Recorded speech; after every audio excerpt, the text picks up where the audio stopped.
Hello, I'm Paul Briley, and you're listening to Off the Comma. On this podcast, we explore all facets of what it means to feel stuck in life. We talk with people just like us who have found themselves sitting on a comma and not knowing where to go next. We'll unpack the experience, where they felt stuck, what they experienced, and what they learned. My goal is to inspire you by seeing yourself in others and finding possibility for yourself. Let's get into this week's conversation.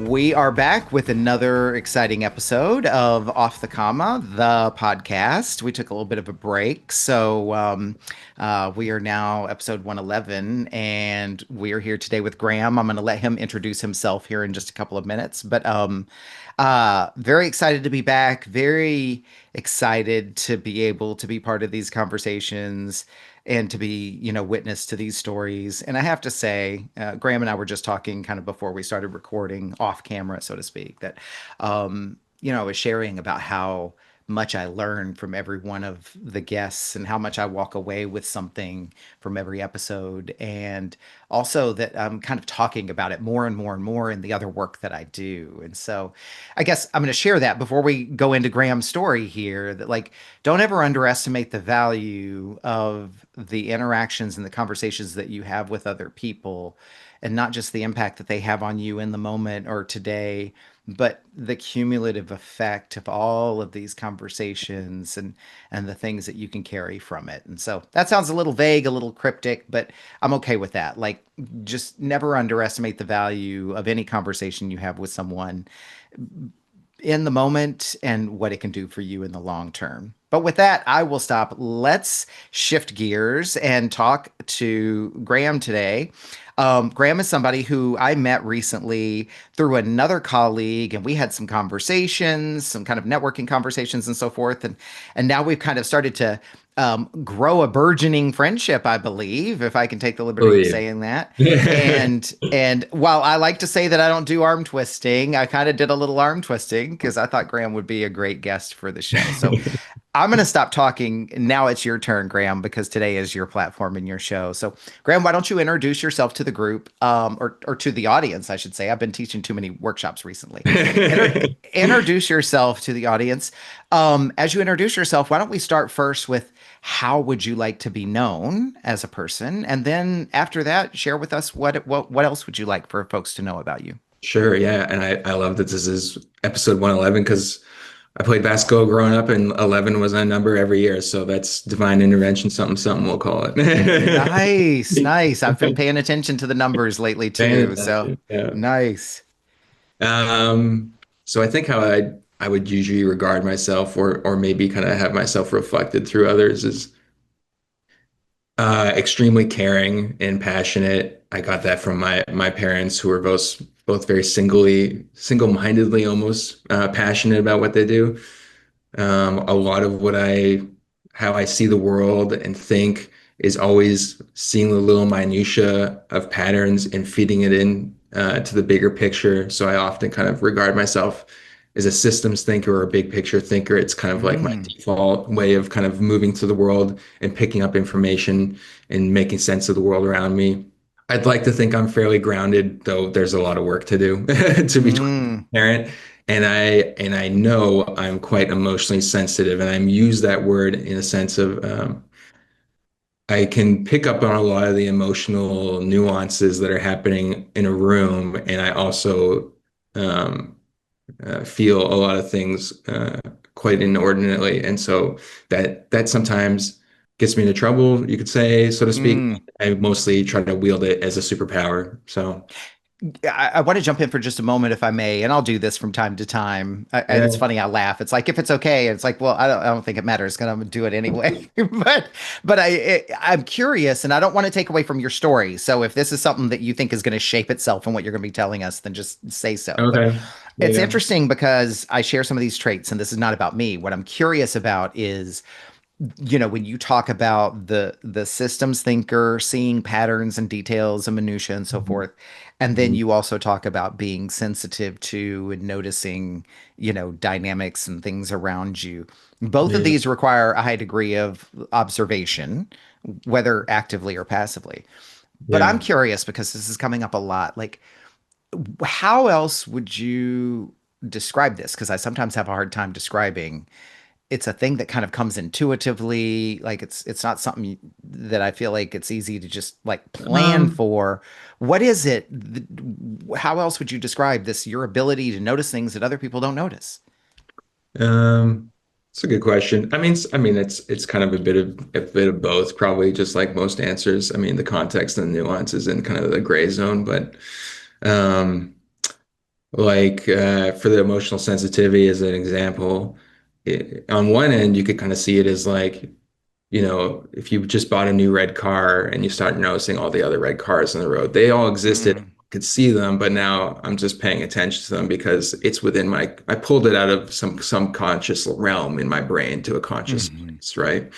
So there's some of that, and some of it is like, um,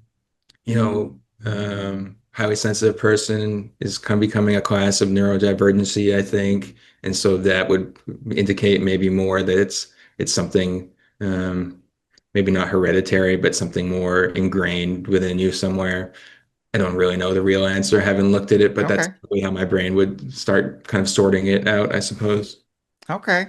Well, and thank you for elaborating on that. I think the thing that I believe you're wanting to reflect to us is that regardless of how it comes about, the ability is that you do see things, you do notice things, you do pick up on things that sometimes others don't. Yeah, I've mostly figured these things out through reflection. I think I said earlier, through other people. Okay. And because I find much of life is so subjective and relative that it's hard sometimes rifling through what you see and what other people see, or what's normal and what's not normal. And so these things never seemed unusual to me, but as I walk through my life and my work, blah, blah, blah, people reflect them to you, Hmm. and you get good at catching the themes of what's being pushed back to you and saying, oh, I guess maybe that's a strength. And as you Yeah. identify them, it's okay, well, how could I lean into that? And again, I kind of used the word superpower earlier, but being more intentional in flexing that muscle, right? And pointing it in their Yeah. direction, so to speak. Okay. Graham, before we get into your story and the five questions here in a moment, is there anything else you would like people to know about you so they can kind of get familiar with you? Sure. So, as far as professional is concerned, I'm a consultant. I have my own company called Rhythm Strategic Consulting, and I practice as a organizational development, talent strategy, lots of jargon there. They all kind of are kind of synonymous at times. I also practice as a licensed therapist, and my background there is in complex trauma. But the entry point that the practice has been moving towards is more around performance, but inevitably a lot of the roots are often the same. Okay. And then personally, I'm a dual American Canadian, and I grew up. So I go both sides of the trade war these days, but I grew up in the very northern parts of Canada in a very small, um, mostly Indigenous and Métis community. My father uh, owned and operated a canoe guiding company in the Canadian tundra for about 50 years. So I grew up going on these trips where you fly out into the middle of nowhere, 300 Mm, miles in any direction to the nearest anything. They drop you, on a float plane in the middle of nowhere. You point to a spot in the map and say, meet us here in 2 weeks, and you never see another soul in those 2 weeks. So wow. I kind of grew up in those environments. And then my mother, she held a PhD in Aboriginal reconciliation, and a lot of her work is around using research and those mediums that are accepted in kind of the dominant communities here as a way to further Indigenous knowledge rights Hmm. and things like that. And so both those kind of inform some of it. My grandfather was also a fairly renowned economist, and I like to continue to learn more about economics. Again, my background is more business and psychology, but he was an advisor to President Kennedy and wrote a ton of books and has a building named after him in the University of Minnesota when he passed. So some of me wants to pull that in as I age Wow. too a little bit. So Okay. Fascinating. Okay. Well, we've learned a little bit about you, and I'll be curious to see how like some of what shaped your upbringing, comes into play in the person that you describe yourself as today. Let's Oh, me get into the too. story. First thing I want to do before we get into the five questions is as you think ahead to the next, 40 minutes or so in our conversation and your telling of the story, what would be your intention for yourself today? My intention for myself is just to show up wherever I'm at and speak my truth and make a connection, honestly. I mean, a lot of what I do, particularly in my career, is kind of novel in a lot of ways. And so a lot of what brings me meaning is just creating a springboard for people to relate to in their own perspectives, emotions, ideas, whatever, and then, find ways to relate to and kind of springboard and create their own success with it. So whatever happens here is fine. I'm just excited to connect with you and share a story. So Okay, nice. My intention is to support you in your intention, certainly to create the space for you to be able to share whatever story, comes to you today. And that in the telling of your story, there will be people out there who will hear you and they will connect with parts of your story or parts of you. And that will make them feel a little bit more connected, a little less alone, and in the best of cases, maybe inspired or empowered to go out and do something that they've been wanting to do. that sounds pretty good. Let's jump in. The first question, Graham, is where in your life have you found yourself sitting on a comma? So what I kind of want to, I thought a bit about this, before we kind of jumped on here. And what I kind of wanted to unpack with you today and kind of what I call toss the ball, back and Mm, forth over is kind of the last 4 or 5 years maybe of my life in the trajectory it's gone and kind of how I've gotten there. And it's an un, obviously an unfinished story. A couple of the chapters I think have come and gone. But where it kind of points to is kind of still uh, in flux. So I think as I tell the story, it'll be helpful just to kind of ground it in what you're hearing hmm and play with me there because I know you have a lot of insights and I know our work is somewhat adjacent to each other. So Okay. So share with us then. So what would you say has had you sitting on a comma or where or what has this comma been for you in your life? I think the comma first emerged maybe it was 7, 8 years ago now, and I worked for a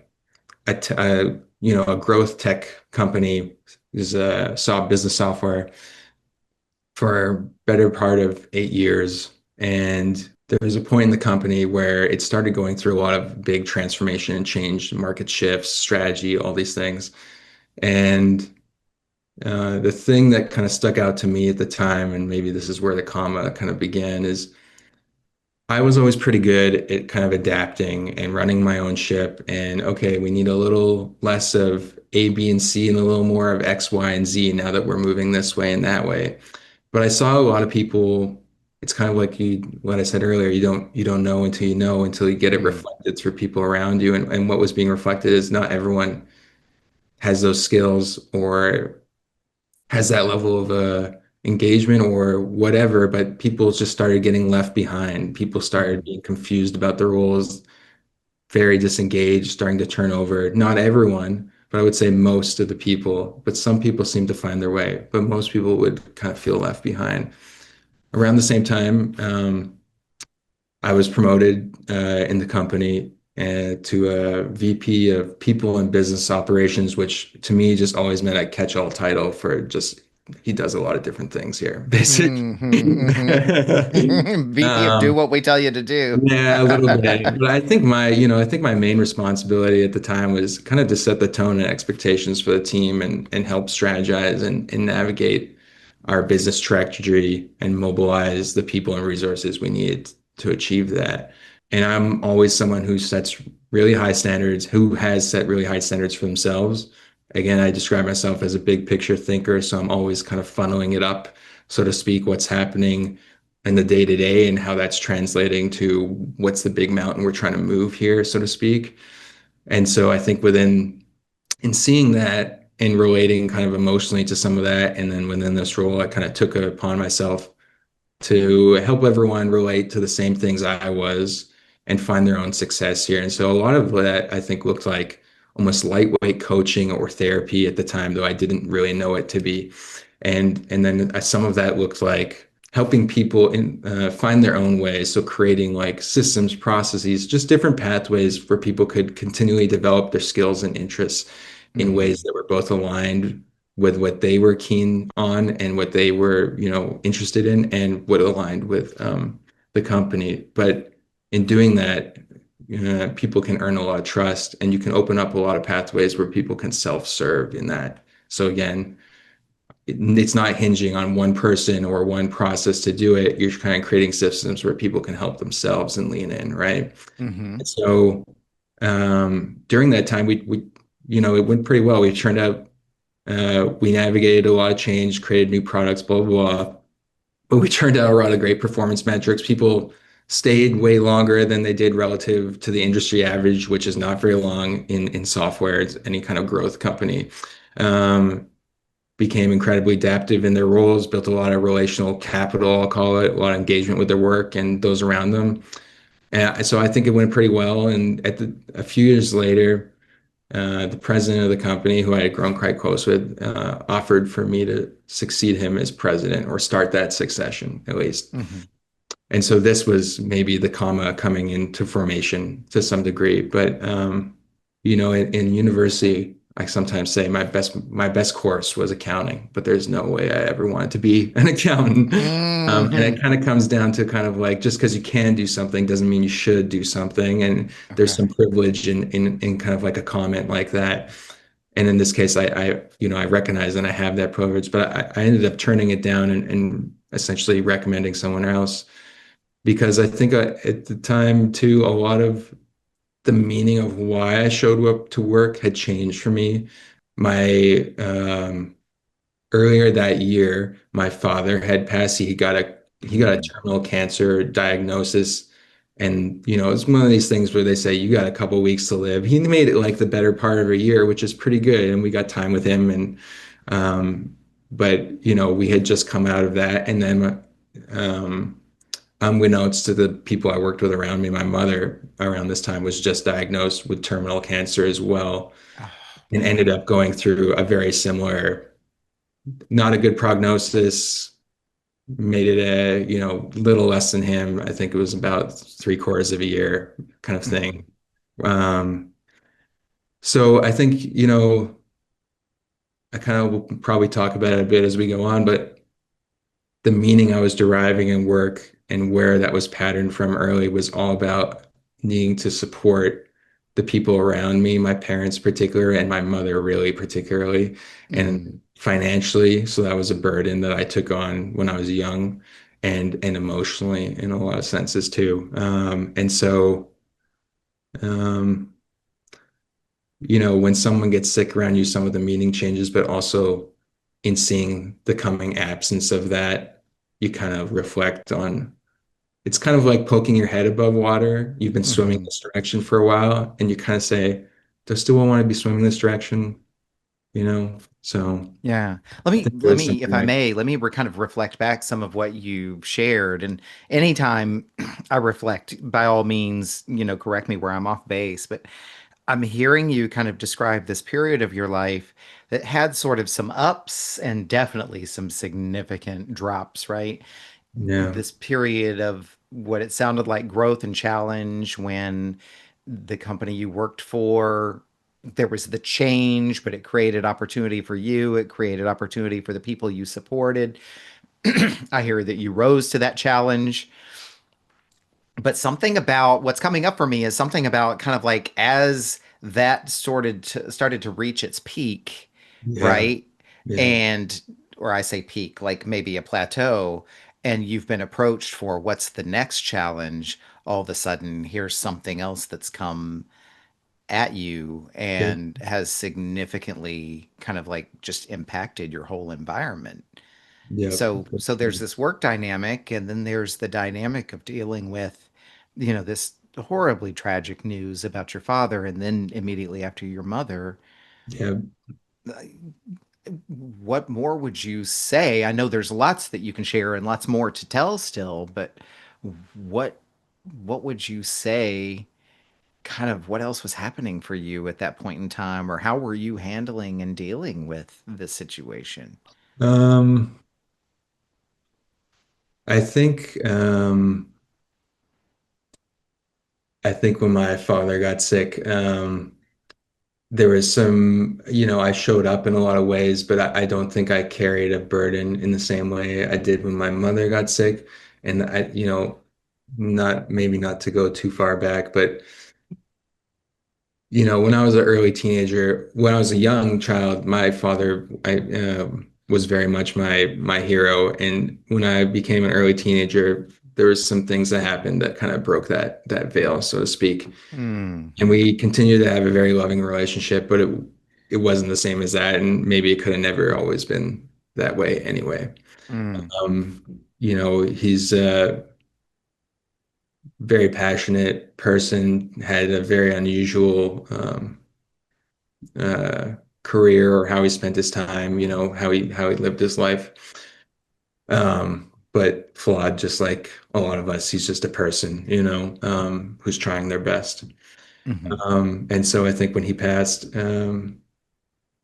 there's already you already create some internal distance there throughout my development. And so it's hard, but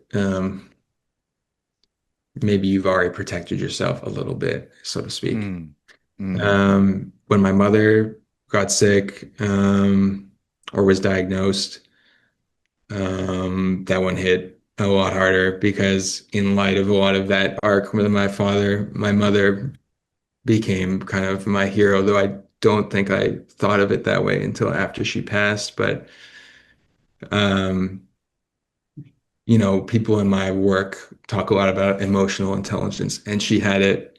She had it in spades and spades and spades and spades. We had a lot of people when I was growing up who were troubled youth, or just, people who were kind of hard on their luck, that knew us kind of even a few degrees removed, that she would come take in. And so, you know, we have people we consider like aunts, or people that we consider like sisters because they lived with us for so long, right? And hmm so there was a lot of emotional care and capacity that was given there on her end. And so I think that is also synonymous of our relationship. And then I had built so much up in that relationship that when you start to pull it away, you realize, oh, I've been kind of leaning on this thing for my own support, mm. a lot more than I thought I had been, I suppose. It seems like, and tell me if I'm wrong, even just in retelling the story, it seems like this is still very moving to you today. Oh yeah, I can, it's right in your throat kind of thing, hmm right? It could come out if I kind of wanted it to come out. hmm But yeah.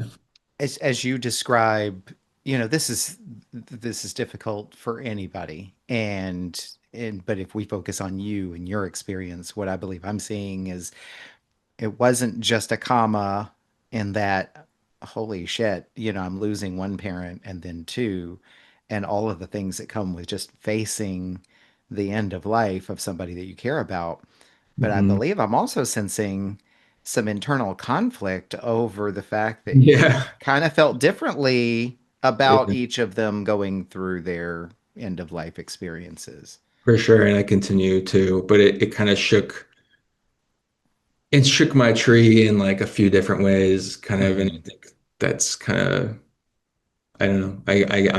I think that would be probably a lot of people's experience who felt closeness with their parents. But yeah, it kind of took away my supports and my drive. They had been things that were imparted to me, but maybe not completely my own, if that makes sense. Say more about that. I want to make sure that I'm not acting on assumption. Like, what does that make sense to you?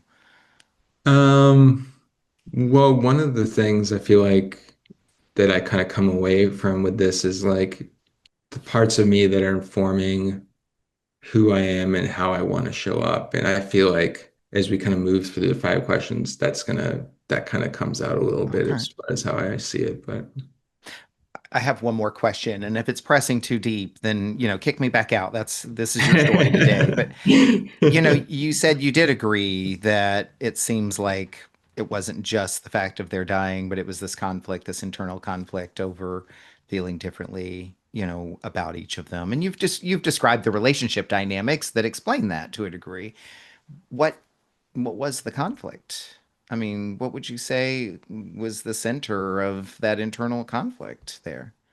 Of how I was feeling about each of them. Yeah, yeah. With my father, the conflict was around wanting him to show up in my life in some ways that he was not capable of. Not that he did not show up, and we are very expressive in love. But to be transparent, I have some abandonment wounds from that relationship that go quite far back. And so I think that was part of the protection at the time, already having kind of a handout, right? Mm. Because you felt that feeling before, and maybe you're a little more ready for it the next time, even though it looks a little different. Um, and Well, it seems like that had to be challenging in and of itself. That again, correct me where I'm misstating anything, and I'm kind of self-referencing, internally as well. But dealing with this situation, keeping a distance based on the relationship dynamic, protecting yourself, while are with him through this dying period. yeah, And then it seems like just being completely caught off guard when your mother, who you feel closer to, now it's happening to her, and you would have expected to kind of be a little bit more prepared now, and it caught you completely off guard. Is that yeah, a safe summary of yep, what for sure. happened? Yeah, for sure. So when my mom passed, um, you know, I kind of had a comma maybe within the comma, so to speak, where you kind of look and say, do I want to redirect my whole life to be close and spend time with her as much as possible? Or do I want to continue on my path Mm. in light of what's happening and find some gray, but not totally pull the car off the road, so to speak? Kind of like I'm And still recovering from my father's death and doing my work on that, and now yeah, here we go it's a again, bit of sort of. like it's a bit of how you support yourself too, a little bit, like I always kind of funneled a lot of my identity, like I kind of referenced earlier, through work and through supporting others before I support myself. Mm. And so part of that one part of me is really being pulled, right, to kind of leaning. And the other part is kind of the part that's been getting conditioned throughout how I operate my whole life, which is keep moving forward, keep the arrow pointing up, and everyone else will be okay kind of thing. Mm. And so I'm very fortunate because this is during kind of COVID, a lot of this, when a lot of it, there's a lot of distancing and a lot of lockdowns. And so access isn't always really available. And the way it worked is my mom was in palliative care for most of the 9 months or so from when she was diagnosed till she passed. And my brother is an actor in Vancouver, Canada.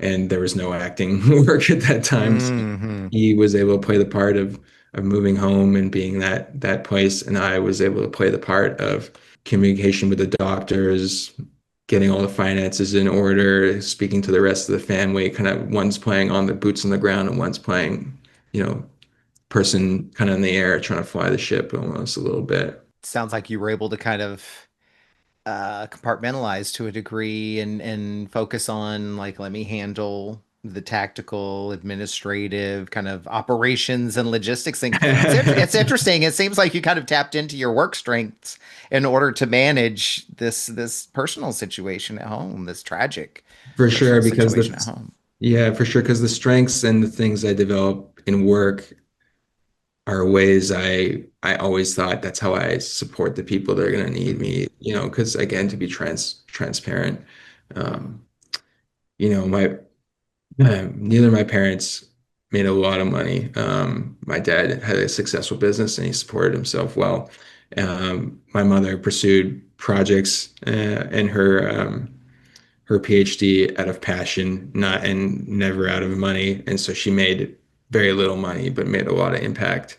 Hmm. And my parents are also older than most people's parents. I think my mom had me when she was 42, and my dad, I think, was 50. So, um, Mm, I kind of always had it in my mind that I was going to need to support, particularly her and potentially my brother as an actor financially sooner rather than later. And I anticipated her to live a lot longer life than she did.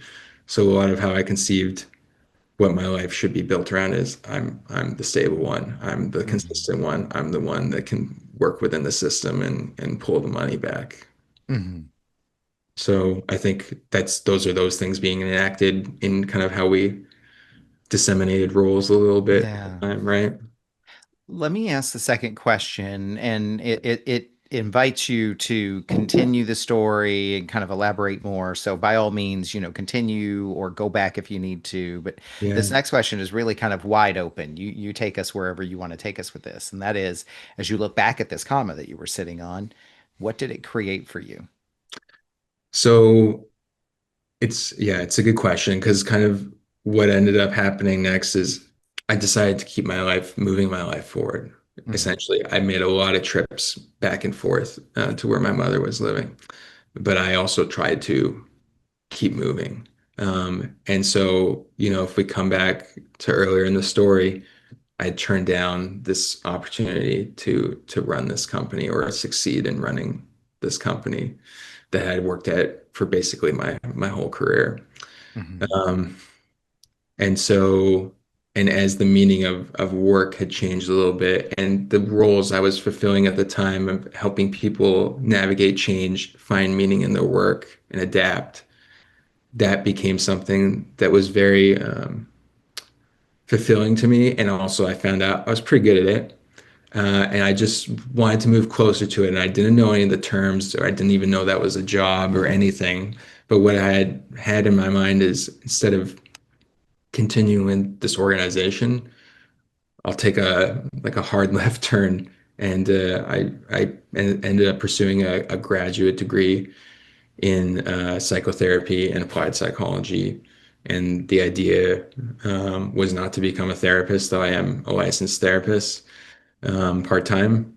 But the idea was to get out of the IOS echo chamber a little bit and take Hmm. one of the most applicable, practical knowledge method practices that were being applied in that adjacent field and recontextualize them back into business in so that the work I had been doing the last few years, I could be more grounded in that work and more intentional in how I do that work.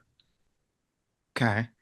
And so, as you describe kind of the actions that you took, what was it like for you internally as you were making this shift or pivot? Well, yeah, it was hard. I mean, the first the first semester I was in the degree, I was going back and forth a lot, and then my mother, it's actually funny.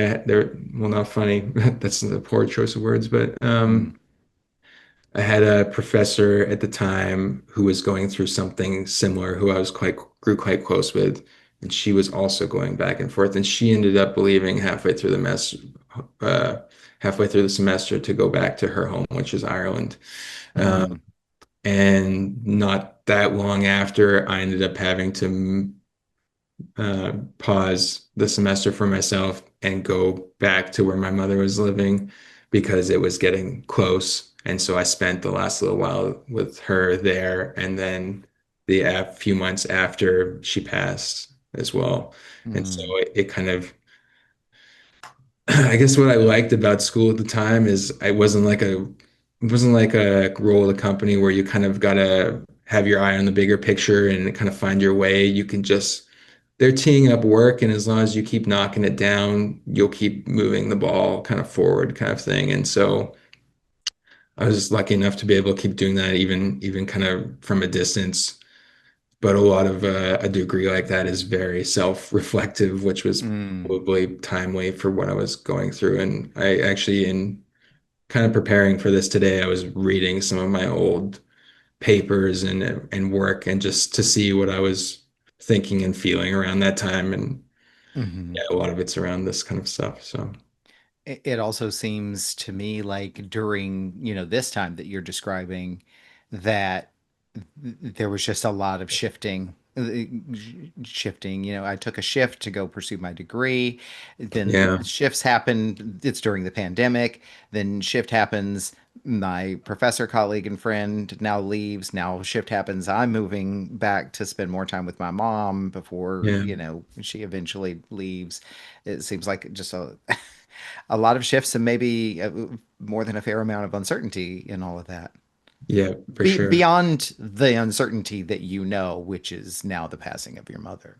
Yeah, yeah, for sure. I mean, I think I kind of referenced earlier, just a lot of the ground I was standing on and the people who were kind of the pillars of which, it's kind of like sometimes there's waves that come and the ground you're standing on starts to kind of shift. And if you got enough stuff under there, right? That can be people, can be your own stuff, it'll stick. But if not, it'll go like this. It's like a little flap and everything will fall down. It takes a lot to build everything back up and kind of Mm, set the table, so to speak, again.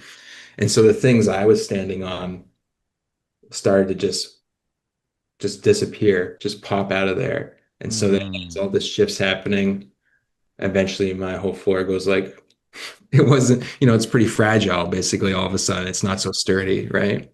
Yeah. I mean, it's kind of a strange comparison or analogy, but I think about when I visit some of my friends, they like to watch some of these competition shows, whether it was like Survivor. There's so many different versions now, but Yep. that competition where the one who stacks all the blocks on the flap and, manages to get them a certain height and everything.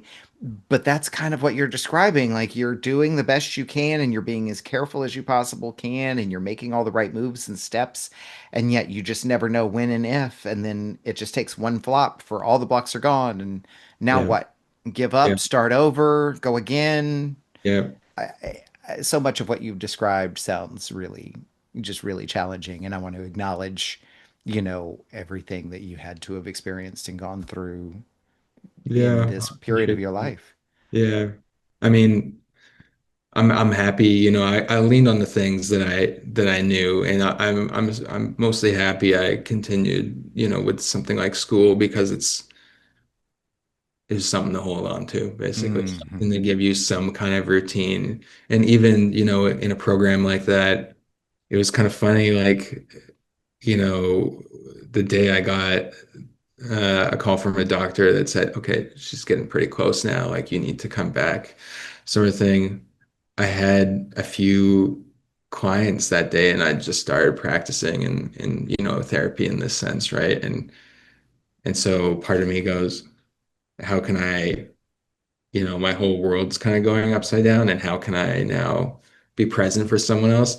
And I found actually a huge benefit of being a therapist in that sense is that it commands so much of your attention in that moment that everything that you got going on is now all of a sudden to the side and their whole world is now in front of you and that is the focus and it's very clear that's the focus and you need to show up for that person in the dynamic that's set. And so I actually found it very similar to the program, perhaps a thing to hold on to because Hmm. it allowed me to put my own stuff down for a minute and just Mm. care about something else. It's powerful. And what comes up for me is it reinforces, we hear this from a lot of people sometimes who talk about when you're going through difficult things or times are tough, investing in volunteering, taking care of others. And I think what I'm taking from what you said, some of my own experiences, and then that anecdote is that it's not about setting yourself aside completely, becoming a people pleaser, whatever. It's about the power of being able to shift your focus in a way that commands your attention and then gives you permission to just park your thing for a little while. It's not forever, it's not for good. It's Yeah, not an unhealthy coping mechanism. It's literally like go do something else for a little while and look at the power of it. yeah, yeah, for sure. Graham, let me ask you the third question. Yeah. And if you need to go back and add anything else, from the story, by all means, feel free to do so. But as you look back at this comma that you were sitting on, what have you learned about yourself as a result? I learned a lot, in having some of these pillars pulled out of, or supports pulled out from under my ground, so to speak, and going through my graduate program kind of simultaneously. But I think a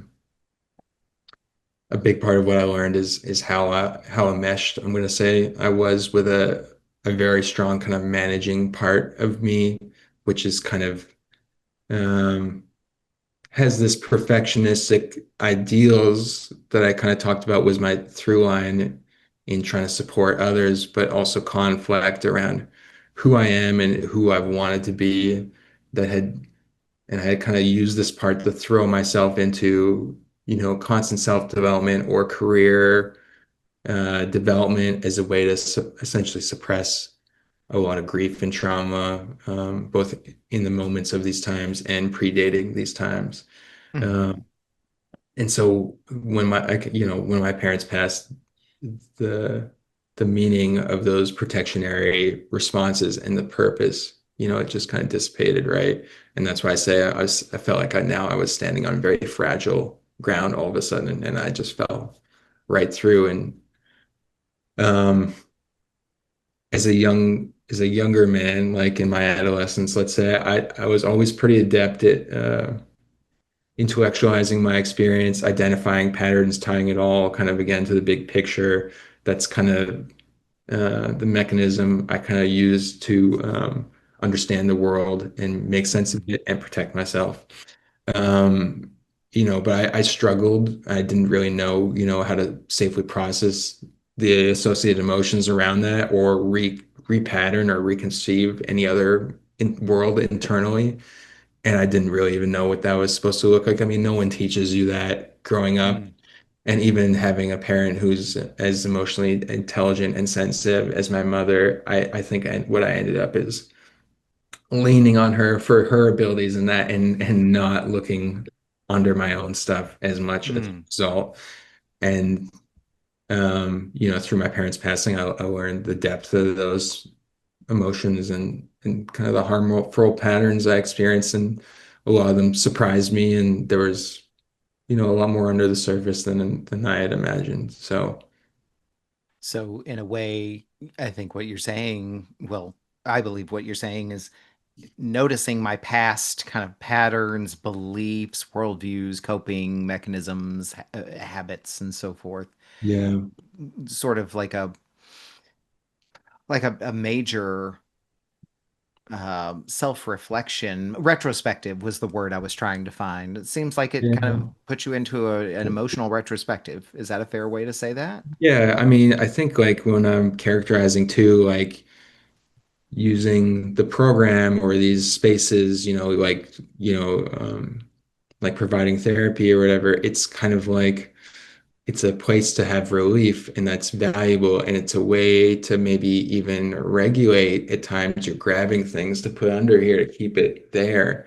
But a lot of the things I was grabbing are things that are not part of me, so they're not necessarily always accessible. Just like when my mother passed, it gets pulled out. I don't get to keep it Mm. there, right?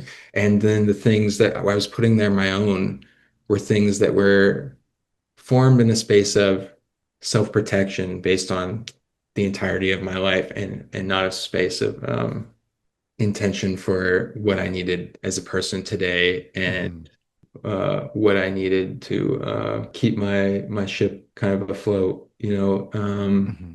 and so, you can regulate or you can use these things all you want, but then some big change happens, like is continually throughout life, and you kind of learn if I just kind of regulate to hold on to other things, then when something gives it a good gust of wind and gives it a push, um, the whole thing can break down pretty quickly because Mm. what you've been doing is masking and suppressing, a lot of times, maybe without meaning to, and maybe not always, but you create a lot of it's like a balloon, and it's this balloon of like grief or whatever, of all the emotions that are handled in a moment, but not really processed in a real way, right? Not they're maybe processed in some conscious way, but they're not processed in some somatic or subconscious way. And so they sit there, and then the balloon is like ready to burst, and it's easy to pop. Mm.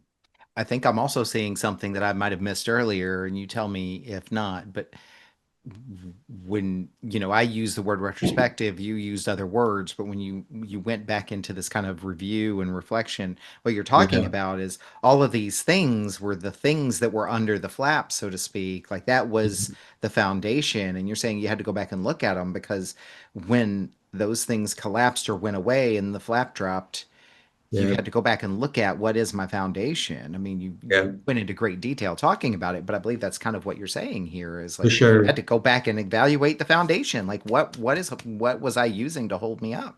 For sure. I mean, in therapy, sometimes the old kind of adage or kind of joke almost there is that, like, most people put stuff under there that they have no intention around and also may not serve them or have stopped serving them for a while, Mm, but mm, maybe still serve some purpose or have become so normative they're not within our, again, kind yeah, of conscious, right?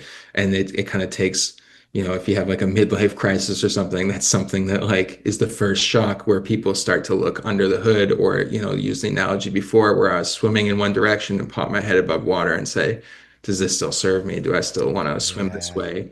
It yeah. usually takes some kind of something big like that. And I think, you know, fortunately or unfortunately, my parents were older. I mean, my mom was 70 when she passed, my dad was 76, but they were older. I was in my late 20s, early 30s when this kind of went on. And so it just, fortunately or unfortunately, something like that came sooner to me. And then, Mm, doesn't mean I would never choose it, but everything's a learning opportunity too, yeah. so Well, and you highlight a point that I've shared with people before too, is like it's up to the individual to decide right, wrong, good, bad, right, to assign value to it. But yeah, there is a truth in that the different periods of your life that you experience something like that will affect you differently. When you lose a parent in your 30s, that's going to create different things for you and an impact for you that's different than when you lose your parents in your 50s.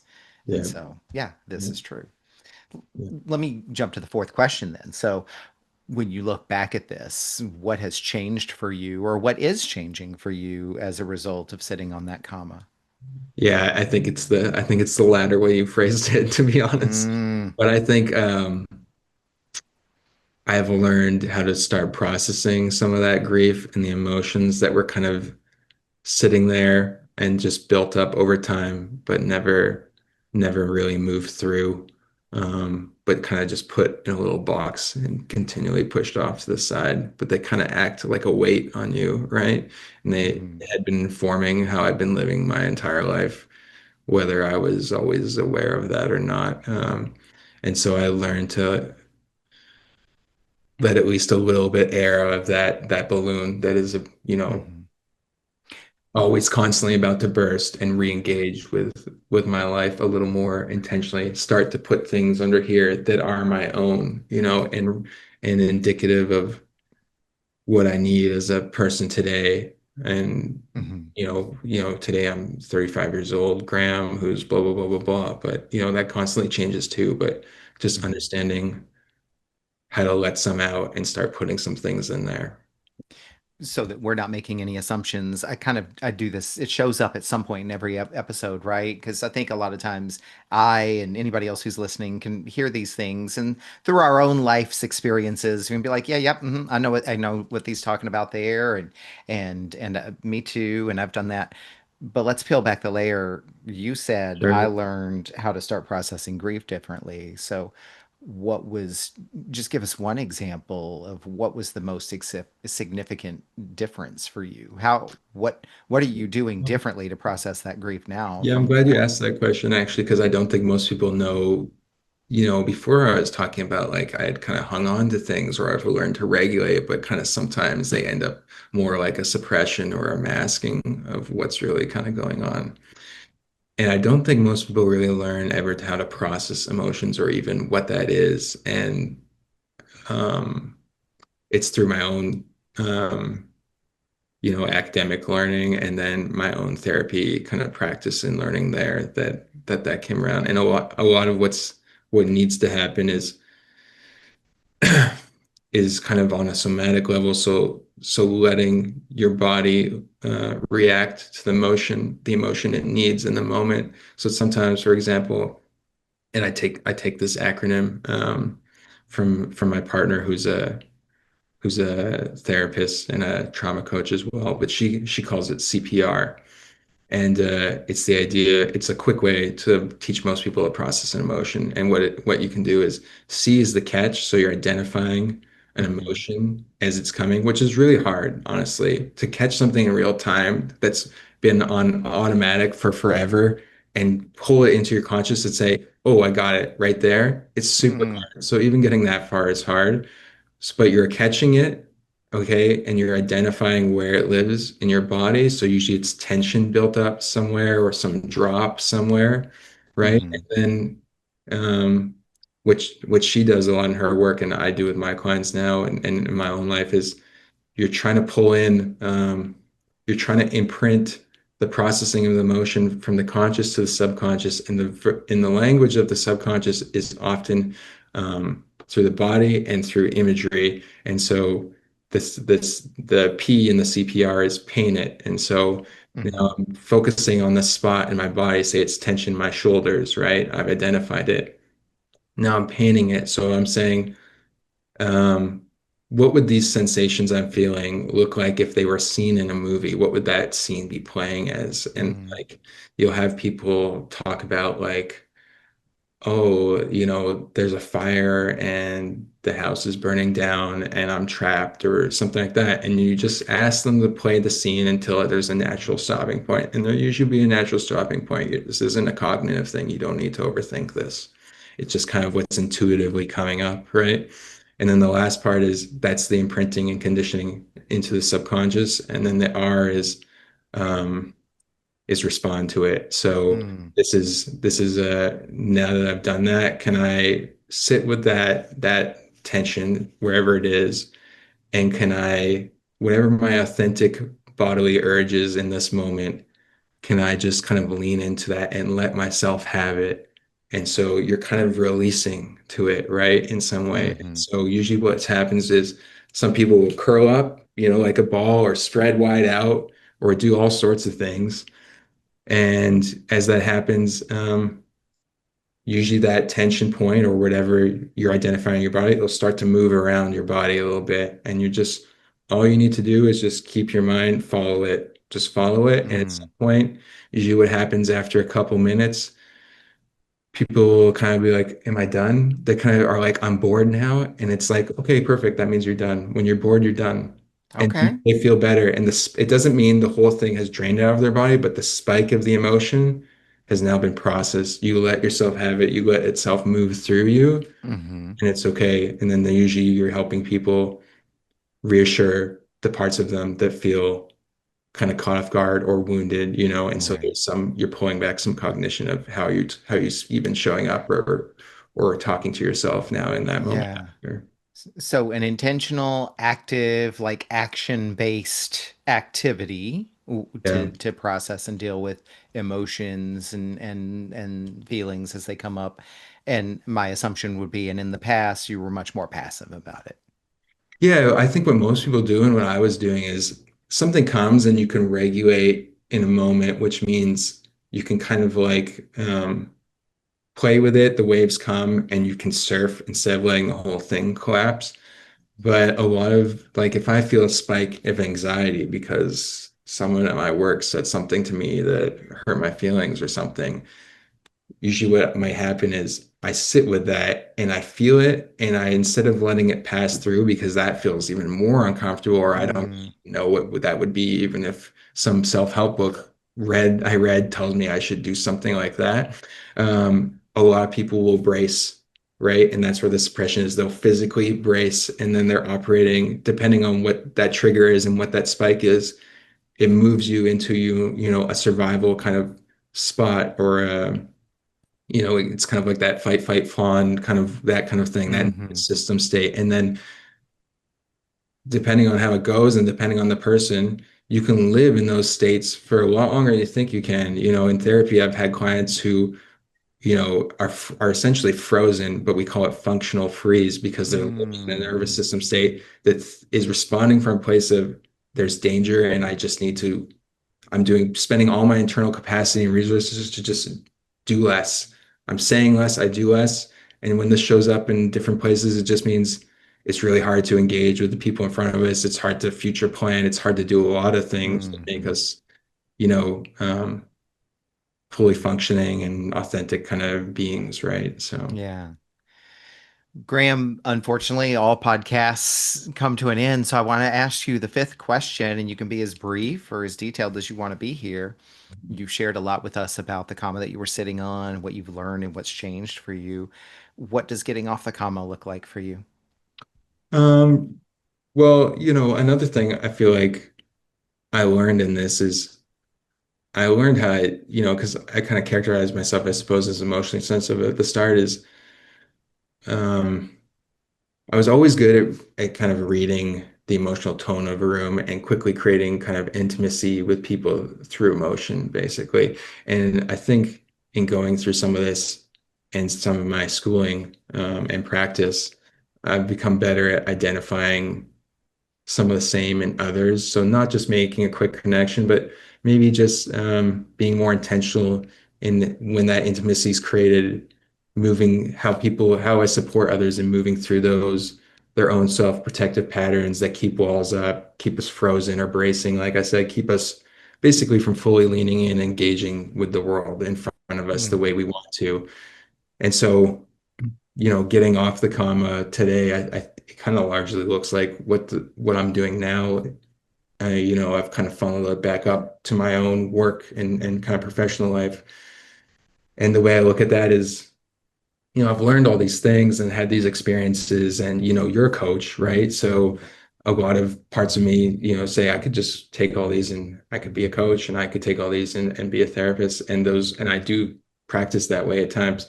But maybe it's the kind of bigger picture or systems thinking part of me, is always seems to tell me at the end of the day, all I have to give to affect change and support others is my own individual time and capacity, which is ridiculously limited. So um, everything I do, I feel must be imprinted.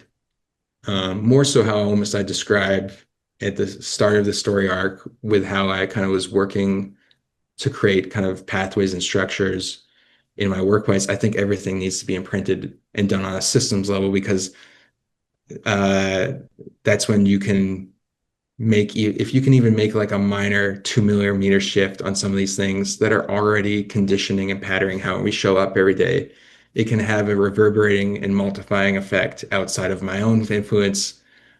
And again, I'm just one person, so I almost feel like that's the way it has to be, mhm, like that's the way for me to show up. And you're not always going to get a home run, but if you can hit the ball a couple times on that level, I'll have made up for all the times I didn't show up as an mm, individual and spend it in these other capacities where I could use these skills, right? mm, So,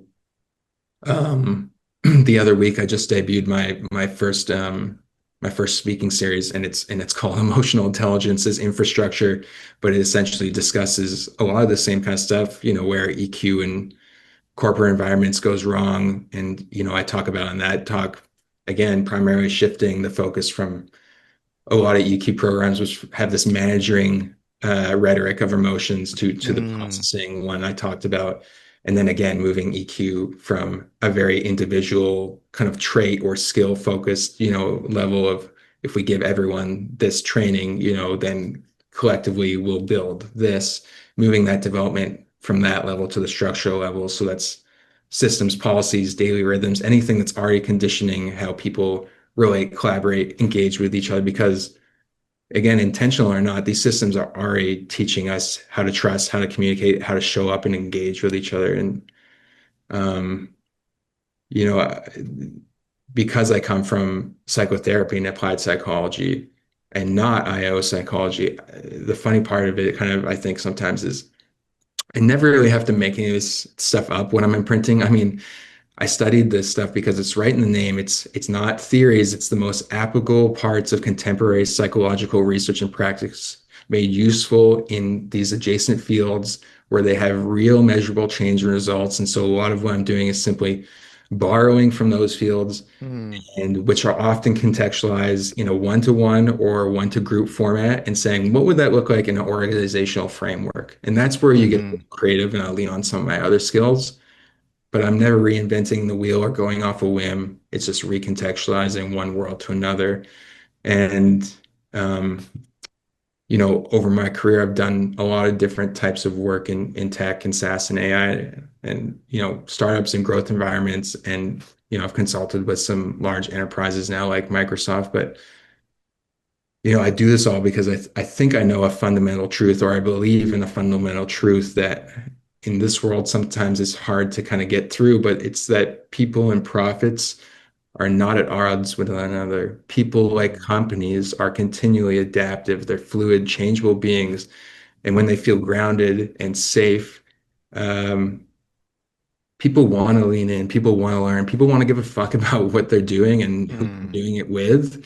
And when you have the means to set that up and people can self-serve and feel safe to do that in perpetuity, many of the metrics and outcomes organizations care about, they just tend to start moving in the right direction. We can measure them all to death, but they move in the right direction. So yeah. stuff is honestly, for the most part, pretty simple in my mind, but the environments and norms we condition in our people, like in how we show up to work every day, they have real impacts. They have impacts on hmm our professional lives. They have impacts definitely on our personal lives. So it's important. It's important. It's important. We get it right. It's important. We at least try to be a little intentional about this, or at least think about it. Yeah. And so much more that you added there, like what I'm hearing, and then we're going to go ahead and move into our closing parts here, though. But what I'm hearing is the work that you're doing today is very much shaped by these experiences. So much more in your life that you haven't shared today, but definitely these experiences that you've shared today and some of the outcomes from that and the learnings have shaped themselves into the work and some of your motivations for today. And it was interesting. You caught me maybe smiling or grinning at different things that you said, and I wanted to interject and say something here and there, but I'm like, you know what? Those are my beliefs, and you and I can offline on those because that's one of the things that Okay. we do. So let's bring this to a close. So two last pieces here, Graham. So first of all, I'll put all of your contact information and your links in the show notes, but just tell the listeners, anybody who wants to check out what you're up to, maybe contact you, reach out, where can people Sure. find you? Oh, it's really simple. I'm not a social media guy at all, but as you know, if you're in the world of work here in this fashion, you have a LinkedIn. So I'm on LinkedIn. And I'm Okay. on there almost every day. But that's probably the best funnel to Okay. interact with me. Good deal. And then the last but not least, there's one more section that we do in every episode, and I call it acknowledgments because, the whole format of this podcast is about people sharing stories and us getting to learn and listen and hear from other people. And I feel like your story wouldn't be complete if we didn't give you an opportunity to lift up others. So this section acknowledgments is allows you to boost, give a voice to, promote, or acknowledge others who matter to you. That could be causes, organizations, it could be other creators, it could be important people in your lives. So who would you acknowledge today? And we'll make sure to put their Um, links and information in the show notes. yeah. So I would acknowledge she ran the program where I did my graduate degree. Her name's Dr. Helen Massfeller, and she was the person I grew closest with. She was very willing and capable of receiving my passion, my care, my incessant questioning of everything openly, and just like you, tossed the ball with me. And I've found a lot of times that energy can be misconstrued as like challenging and people internalize it when you kind of are asking a lot and really kind of like digging under what they're feeding you or what they're saying. Mm-hmm. and she never took it that way, which was honestly really rare to me. She saw the passion and played ball with me, which is all I'm ever asking someone to do, right? Good. Okay. Who else? Um, Another person I'll mention is his name's Tristan Claridge. He's director of Institute for Social Capital. He's also the president of International Social Capital Association.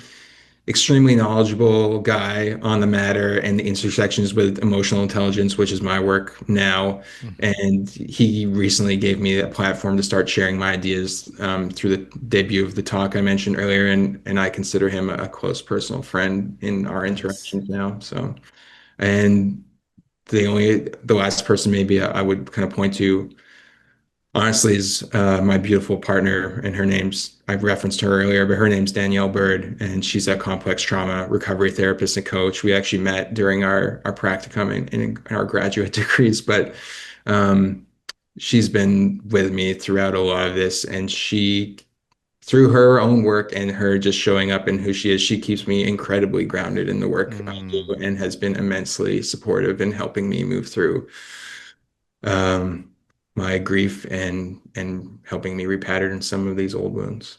beautiful. Man, it's the people in our lives really make a difference, and it's interesting and fascinating always the different roles that people play, right? So And Graham, clearly there's so much more that we could talk about, and I'm sure there's so much more that you could share, but unfortunately we've got to bring it to a close. So I just want to thank you again for coming and opening up and sharing about your experiences today, and just being able to kind of add your story to our community of storytellers here. yeah, likewise, Paul. This is the part where we virtually hug or high five, I think. Exactly, exactly. Awesome. Well, I will obviously look forward to our ongoing conversations, and I hope you have a wonderful rest of your week. Thanks, Paul. Awesome. Take care. What an honor it is for me to hear and share these powerful stories. I hope you feel the same way. Think about what you learned from this conversation. I encourage you to write it down in some form of journaling or reflection, because surprises can reveal themselves to you when you write your thoughts down. If you were moved by today's conversation, pass it along to someone you care about. And if you do discover something you'd like to unpack further, book a call with me and let's talk about it. My links are in the show notes. Be sure to like this episode and follow the podcast here on this platform and all social media at Off the Comma. Feel free to interact and comment. Thank you for listening to this episode of Off the Comma. As always, keep noticing and keep listening.